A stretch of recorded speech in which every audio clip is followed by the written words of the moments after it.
I'm just playing around until people get here. If you got here early,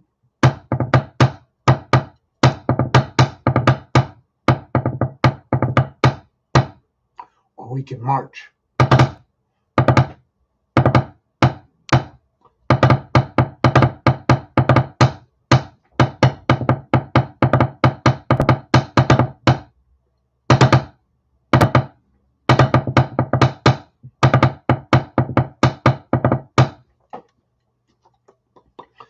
Becky, hey, Kathy. Hello, hello. Good evening. Good evening. Good evening.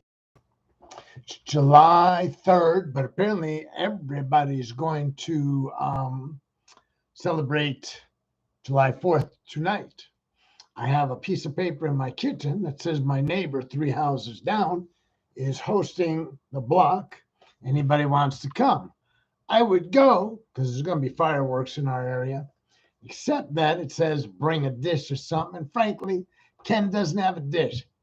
But I might have faked that part, could have brought a big bag of chips. But then it says bring a little patriotic gift, any little thing. Yo, can't do that. So, because I doubt there's any patriotic little thing laying around my house. So I may go over there and tell them I don't have anything, but I'd like to visit with y'all and say hello. I won't eat your food. I won't take your gifts. How's that? We'll see what happens. Doesn't start till 7 to 9, it said. I'd have to put on pants. I kind of like no pants Saturday so far with Zoom and the internet, you know. Who needs pants? All right, let's get serious. Y'all need to stop messing around, stop joking around, and you need to get serious. Okay? Let me give you all thank you, Rose. And Chris, hi, Chris. So listen, get serious because, this is, listen, this is a serious podcast for serious people. And y'all need to stop mumbling or fidgeting, or doing other things, making dinner, cleaning the house. Just relax. Take a deep breath. Chill.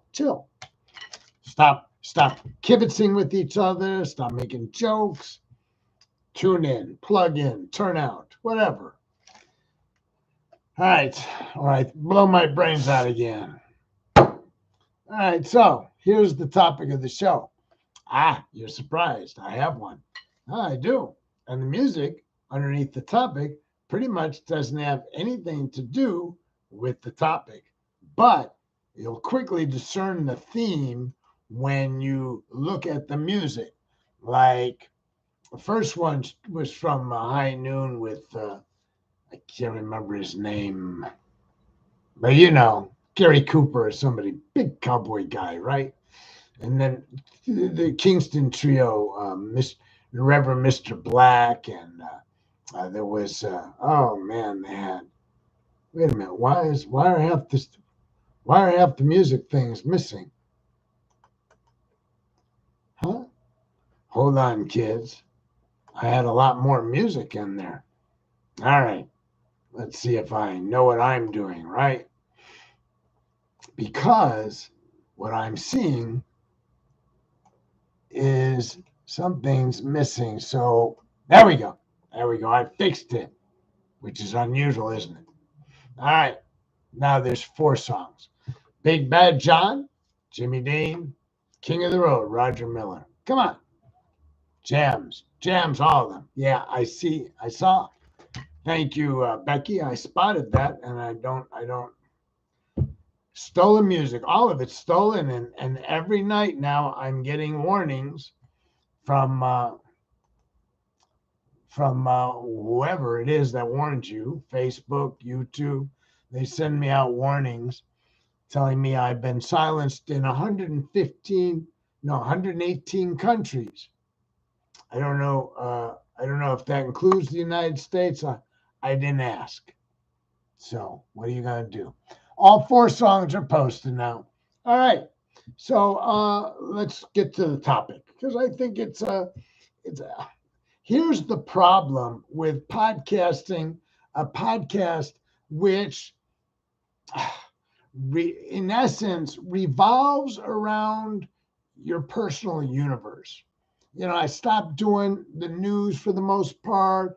I've stopped trying to be, a persistent social activist, civil libertarian, whatever. And I've tried to just have a good time here. But it meant I had to speak truth to power about me because I didn't have other topics, right? So all this self-examination that I have exposed, all this self-examination, which I actually triggered by discussing it with you, has been cascading more. And so today I was watching that movie, The Heights, Washington Heights, with Lynn Miranda and some other people, and it touched a chord in me for the Ken that's long gone. And it got me to thinking, because as they were saying things to each other, some in Spanish, some in English, some in Spanglish, I was connecting emotionally with it. And I'm like, I didn't grow up in Washington Heights. I didn't live in New York. I don't know what is going on personally with me. I mean, I was getting kind of wrapped around the axle, and I realized, it was an extraordinary life. I asked myself, would you do it all again? And the answer's been consistently no, no, no. Too many errors in judgment. Too many things went wrong. But back to Washington Heights. So, for 14 years, I grew up in a neighborhood called South Shore on the south side of Chicago. And South Shore is an integrated community. It always was integrated in my time, less so in my oldest sister's 10 years older than me. Then the next sister's 7, my brother's 4, and then I'm the baby of the family. So we each grew up in a kind of a different environment because the neighborhood was transitioning. And so I grew up in probably the most integrated neighborhood of the 4 of us. And so imagine, first 14 years, you're really in the midst of a lot of Irish, Italian, Polish, and a lot of Eastern European ethnic, Jewish, a lot of Jewish, right? Going to synagogue, going to country club. And then I moved to Hyde Park, which was really much more diverse. I don't know that it was more blacks or more this or more that, but there was more integration in it, so that people were sharing and caring because we were reaching the age of Aquarius. Meantime, my father's business, which I worked at since I was young, was going through a transition. So when I was youngest, it was a primarily Polish community, and most of the sales guys had to speak Polish or some other Eastern European language in order to sell well, because a lot of people that came in were not conversant in English, and they didn't trust people that didn't speak their language. But by the time I was a teenager, the community was now Hispanic, Mexican, really. And so I'm looking back, I'm watching Washington Heights, and he's interacting with there's a lot of women in Washington Heights, the movie. It's a musical. And I'm watching it, and I'm reminded of all the Hispanic women in my life. I never really gave it a thought until today. I dated a woman who lived down the street from my dad's office, Nora. There was Stephanie. There were all these Hispanic women that I spent a good number of years dating and learning the language in some regards and being in the homes. And then I went to work. I created Local Motion, and that was in a North Side neighborhood that was Puerto Rican. And I was so poor at that time. I had bought a house with another guy. We paid $24,000 for it. And I lived in the attic. He lived on the first floor. And I paid about $100 a month on my mortgage. It was a $200 a month mortgage. And I had a car I owned, and everything was swell. And, I got to answer that. Uh, don't know why. Okay. So let me turn this off. So, so I got integrated into a Puerto Rican families. I mean, I was telling you, um, didn't have a lot of money. So I would, if somebody invited me to eat in their home, I ate in the home. These were all Puerto Rican families. Abuela made the food. Cockroaches accompanied the meal.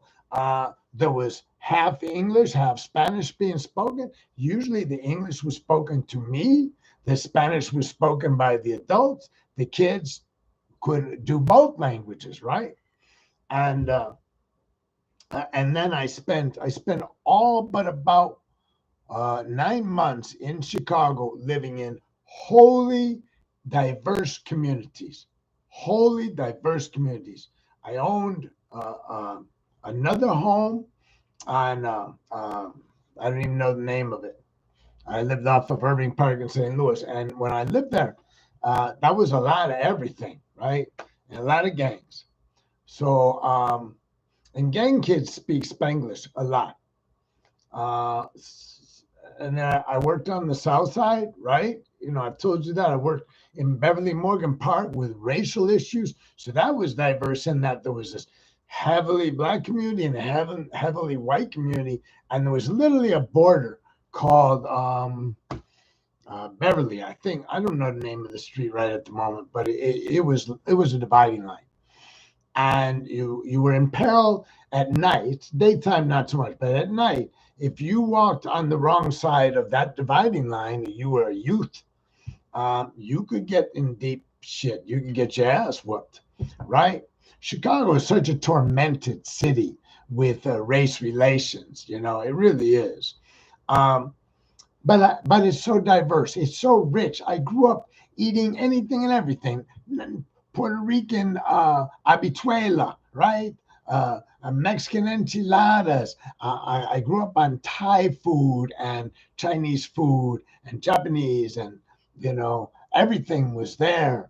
German restaurants and Polish restaurants and Cuban restaurants, and you know, it was. So I thought, well, where are you today in relationship to where you were? Because remember, we have talked, or I have talked, you've listened about our relationship to our inner self and our external lives. And for me, there was, 43 years in Chicago. And so I'm watching Washington Heights, and I'm getting too engaged in the culture. Forget the movie. Here it is, this Hispanic culture. What am I relating to? I don't have any Hispanic blood. As far as I know, my sister did a DNA test. We're like Jewish, like for centuries. There's not much else she told me about Russian Jews. That's it. So I don't have any Hispanic blood. But when he was talking about his abuela, I'm like, oh man, I used to know so many abuelas when I work in Chicago, and so many families, and watching people trying to live the American dream while I had access to the American dream.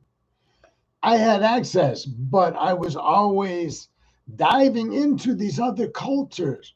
Why? I don't know. I mean, it doesn't matter why, does it?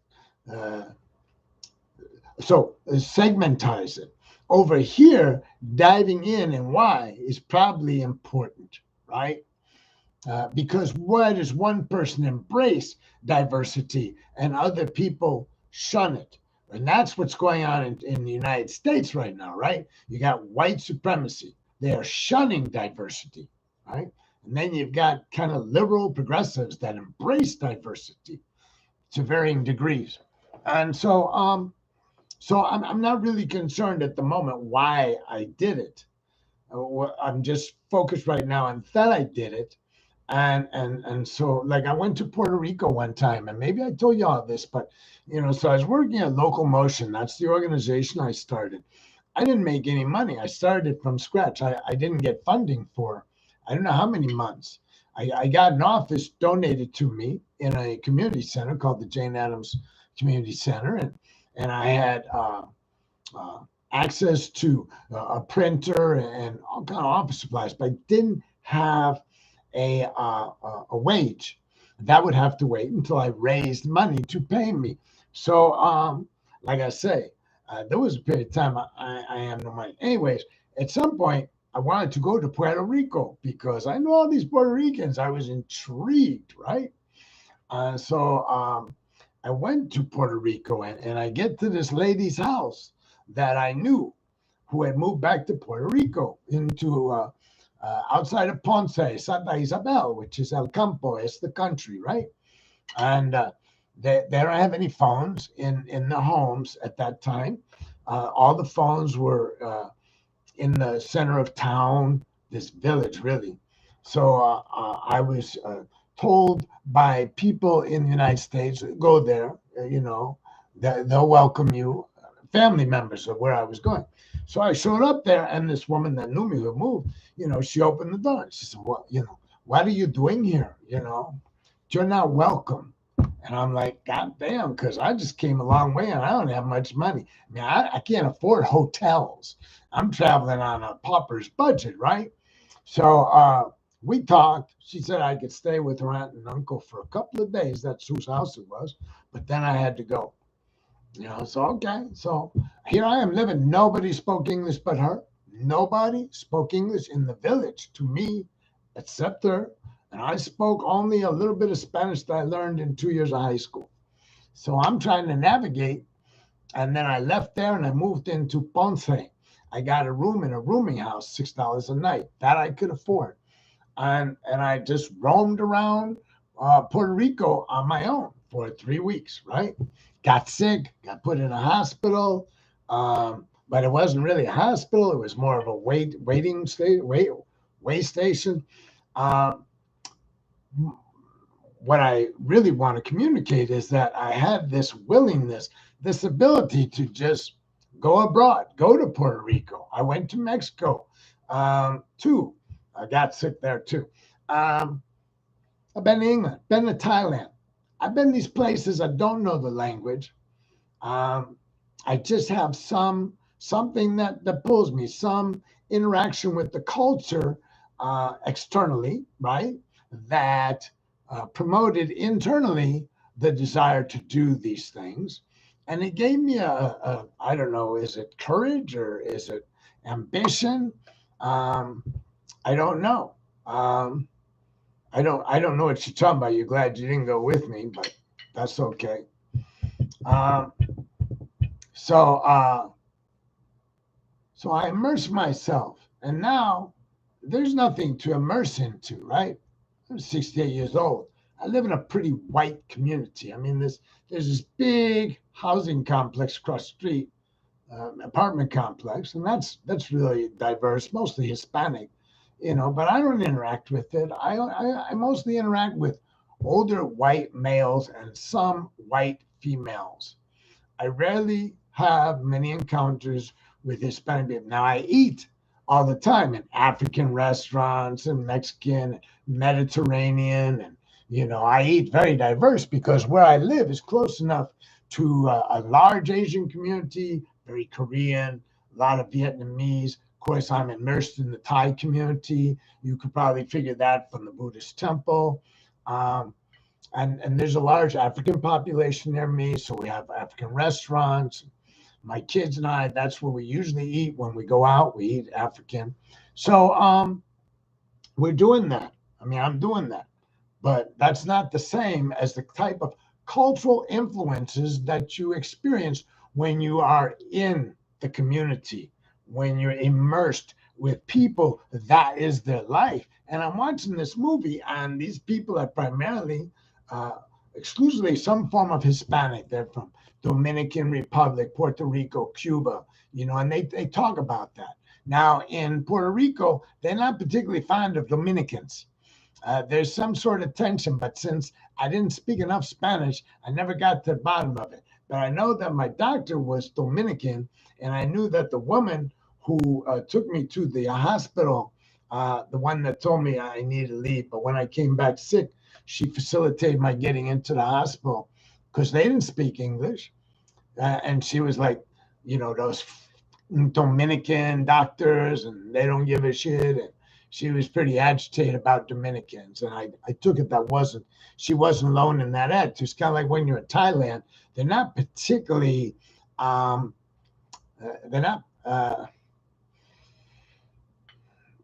particularly fond of the Chinese, They look at them, they're tourists. That's it. So, and that's not all Thai people, I'm just saying in general. So, so now back to the theme, do it all again. So as I'm watching this, I'm thinking these were some really good experiences. This multicultural lifestyle was a good experience, but I made so many bad decisions over the years that it's hard to sit here today and somehow rationalize and justify, if I had to do it all over again, I wouldn't change a thing. Shit.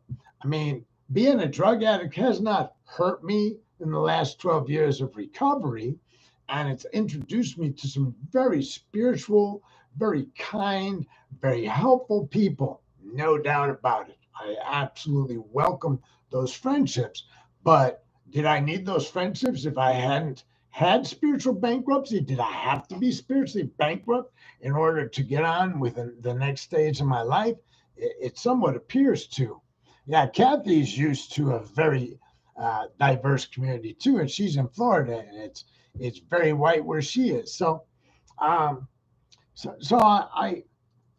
have regrets, man. I don't know what to do when I think about my kids, right? Their mom and I, we had this long-term relationship that just crashed and burned. So was that relationship, did it have value? Is the value of me raising these two girls, does that justify 17 years with their mom that were an illusion and a delusion? I don't know. I mean, I'm not getting rid of my daughters. It's like I'm not getting rid of my cats. I don't want 3 cats. I inherited 3 cats. I will take care of those cats. That's who I am. I will take care of my daughters. I love them. That's who I am. Had my daughters not been there, I used to say, I saved their lives, then they saved mine. I saved their lives because when they were young, 3 and 4, 5 and 6, their mother was a wreck, right? And I came in, I had money, I had resources, I had education, and I took these girls in and I really gave them a much better life than they ever had expectation. But at the same time, when I was in the throes of my addiction, and I looked at those girls and I saw that, emotionally I was harming them, I knew I had to get sober. And so I got sober for them, initially clean and sober. I mean, I got into recovery because of them, because I didn't want to emotionally abuse them anymore. So I knew I needed to do a number of things. First thing I needed to do was to get clean. Couldn't do anything until I got clean. So they saved my life, I think of it that way. I don't go to meetings anymore. I don't stay clean for my daughters anymore. But that's how I got in the door.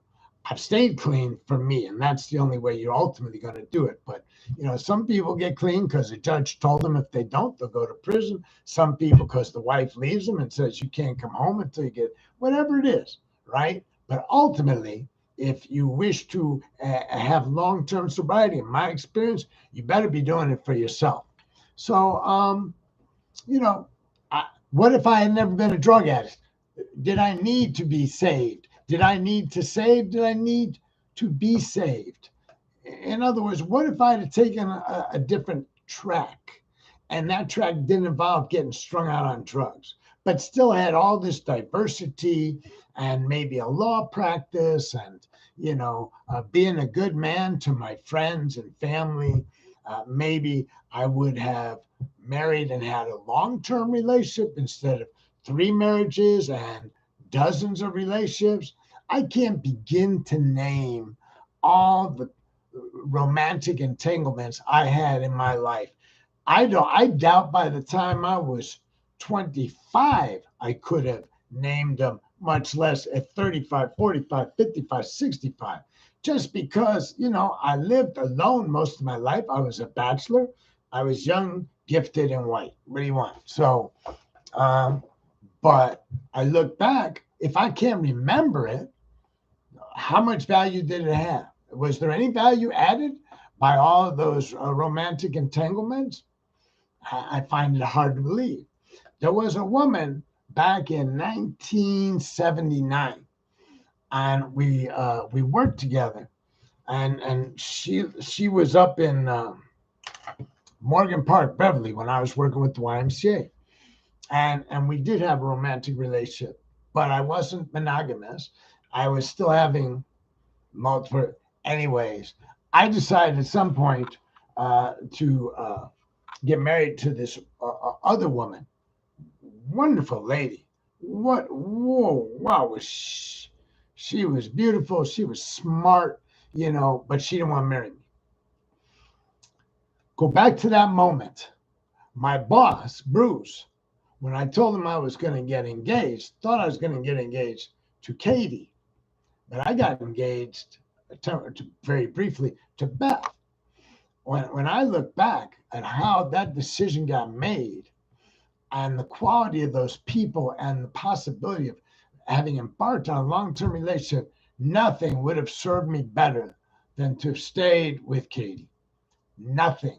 She was the most loyal human being you can imagine. And she was smart. She was sexy. She was kind.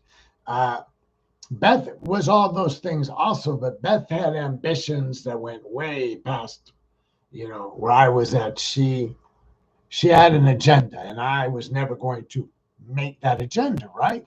So, so back to decisions made and how they affect the general scheme of things, right?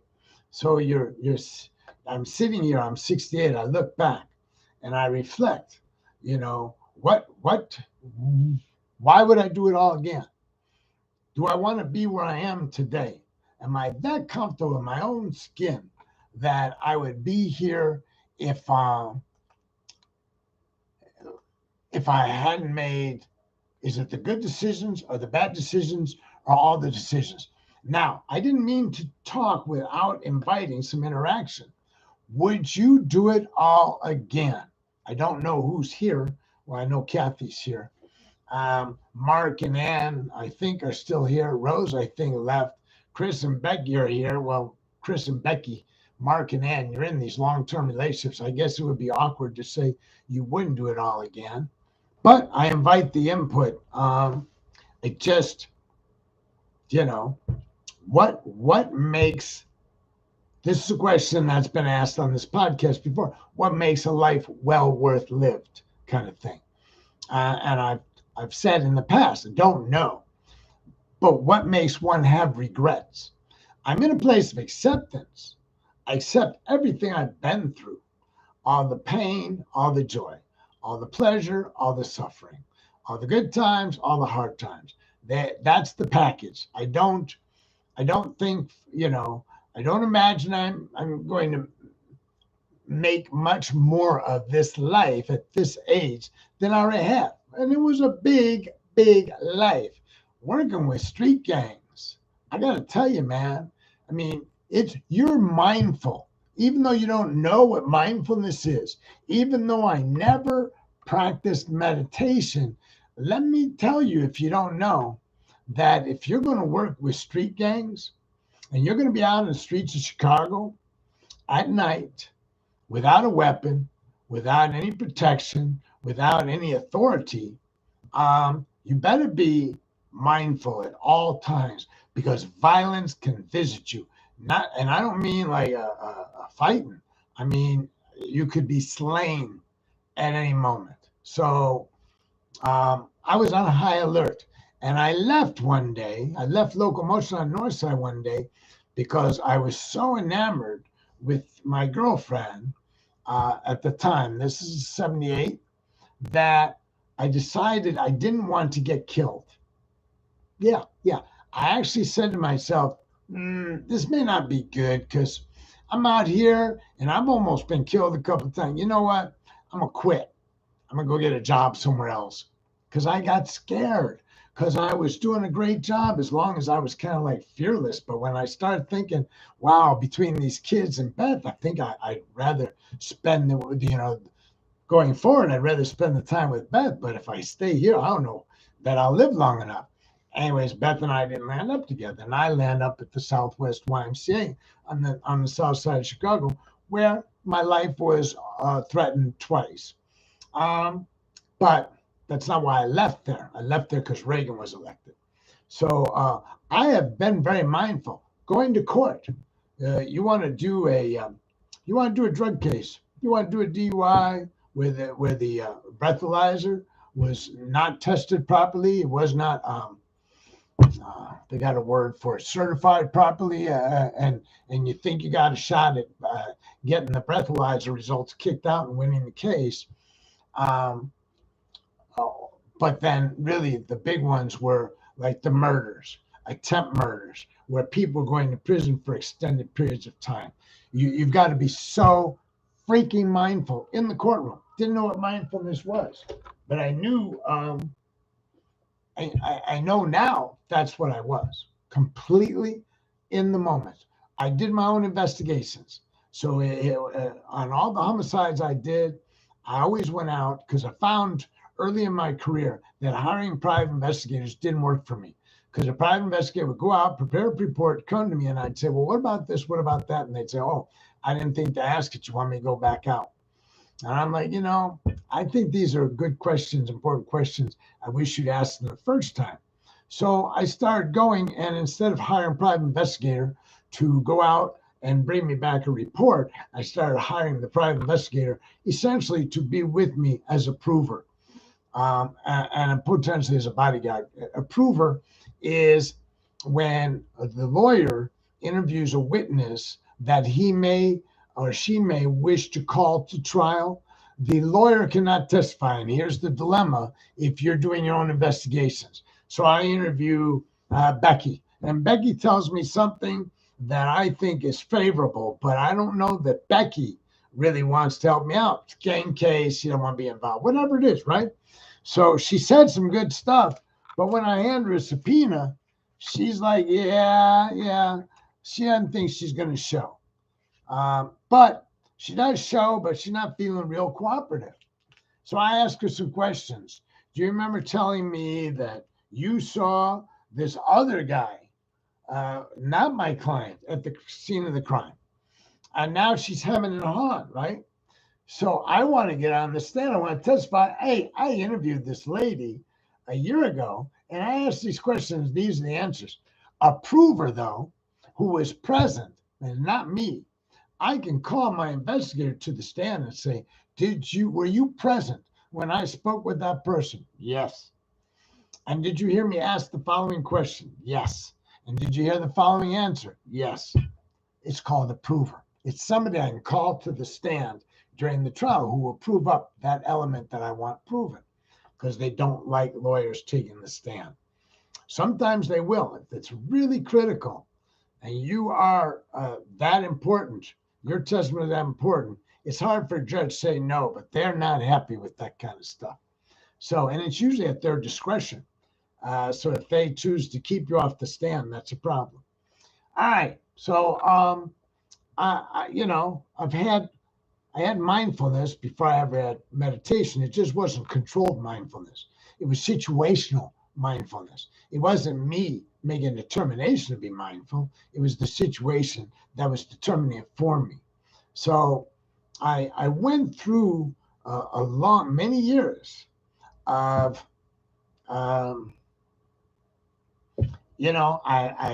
my connection to society was thin.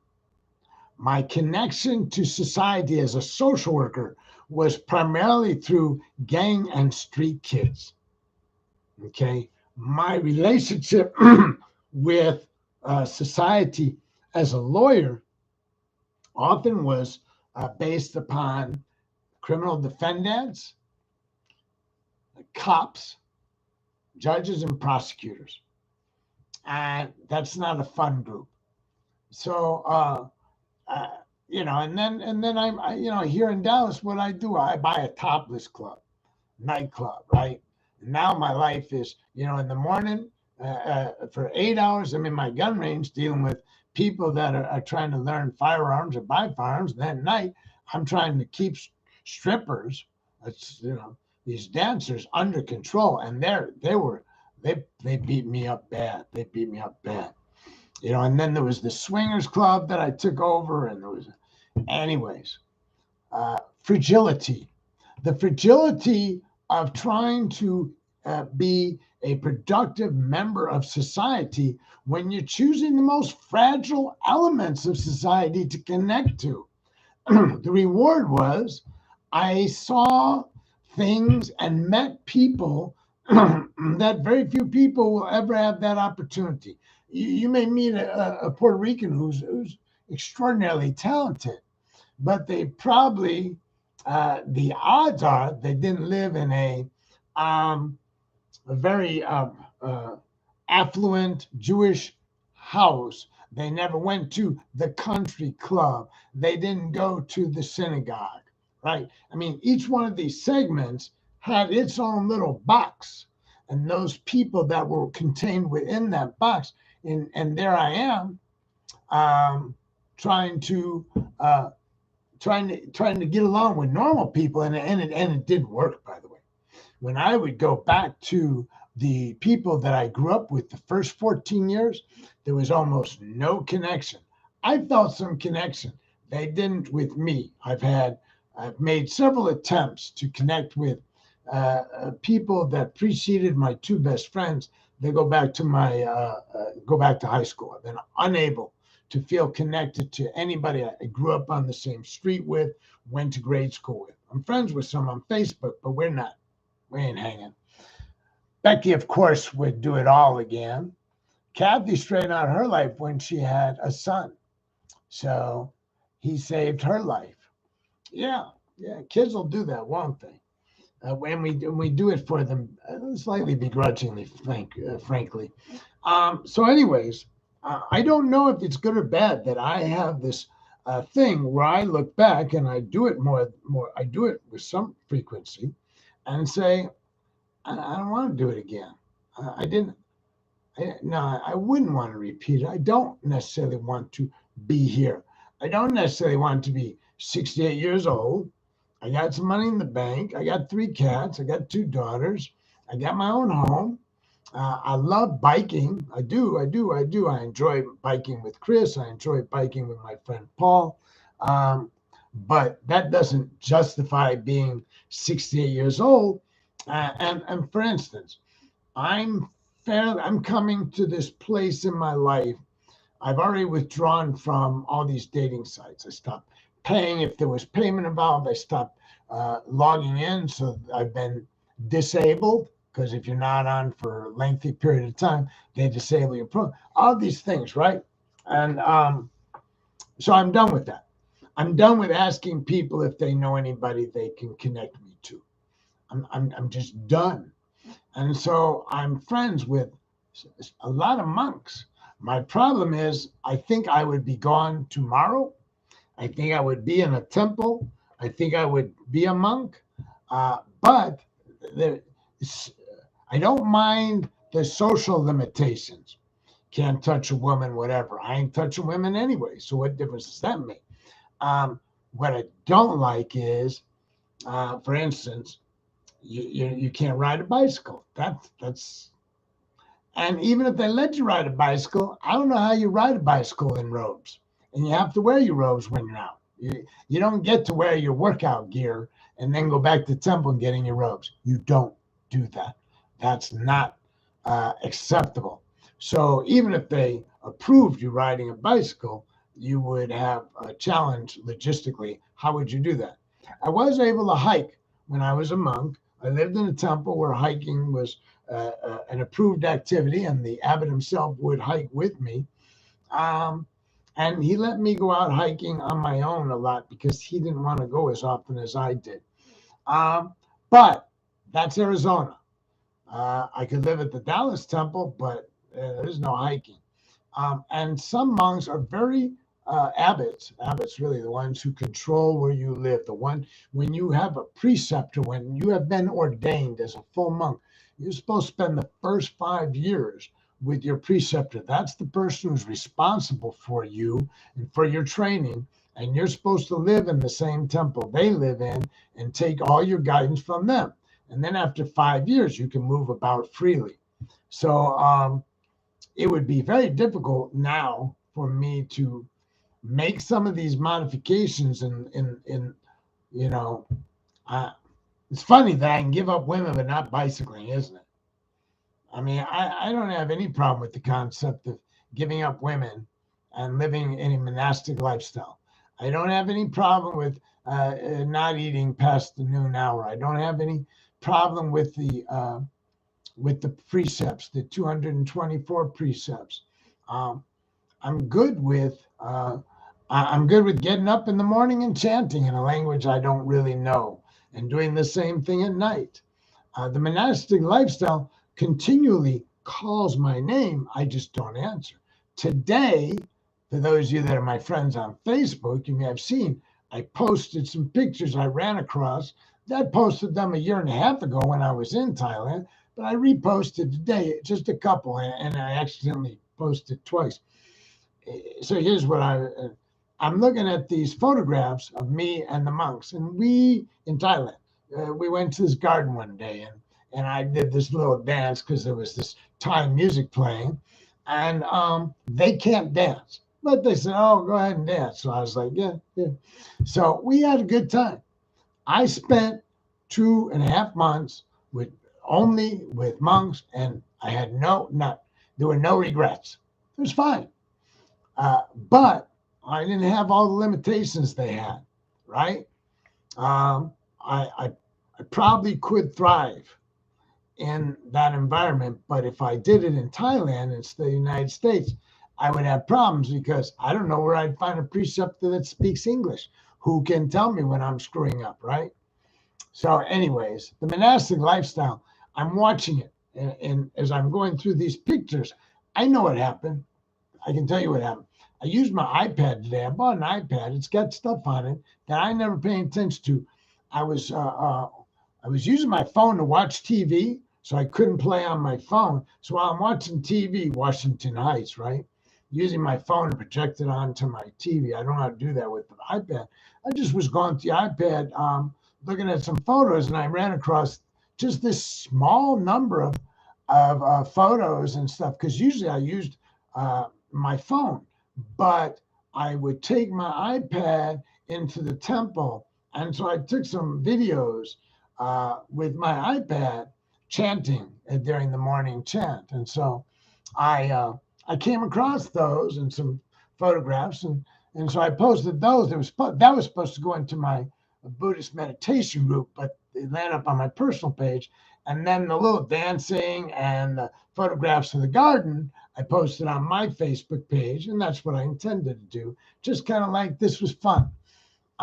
So I don't think you all quite got what I'm talking about because I don't think I was very good at articulating it. So you may be befuddled, but to be full disclosure, I'm befuddled also.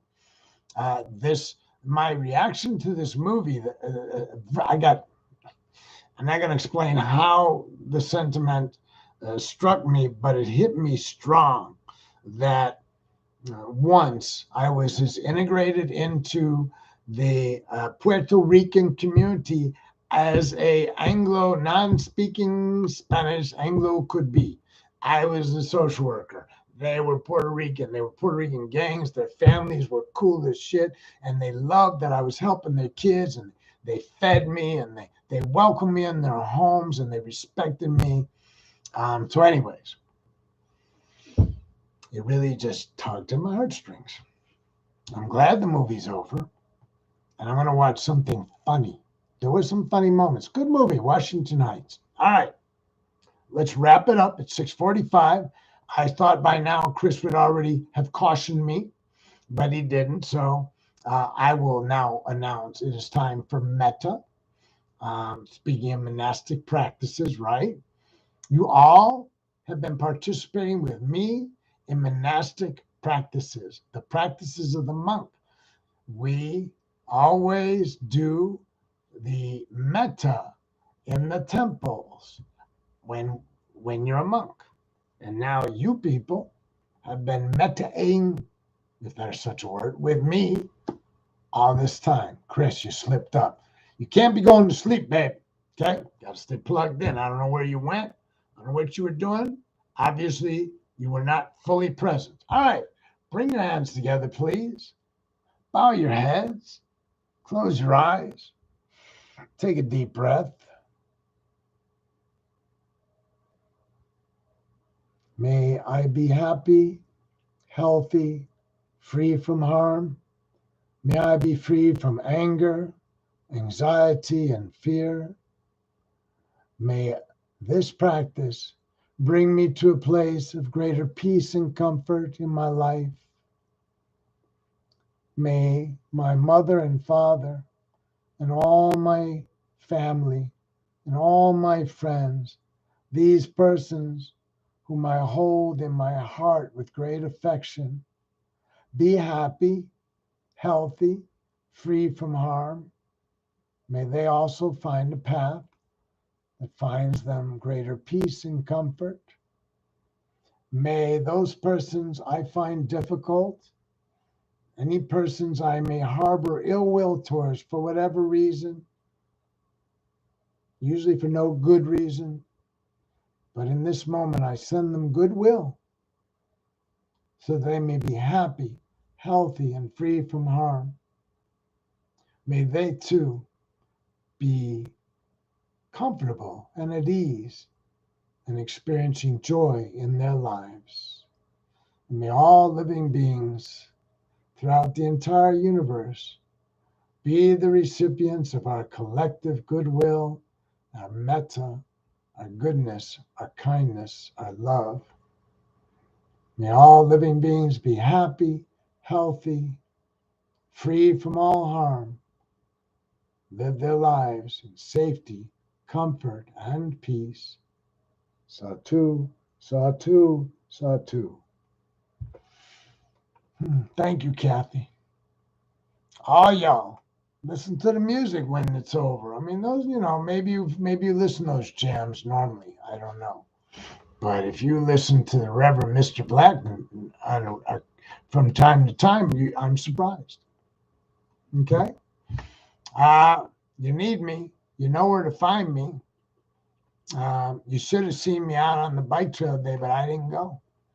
I didn't know it was going to be the most beautiful day in a long time. So tomorrow, rain, cold, sleet, hail, whatever it is, I got to get out there, baby.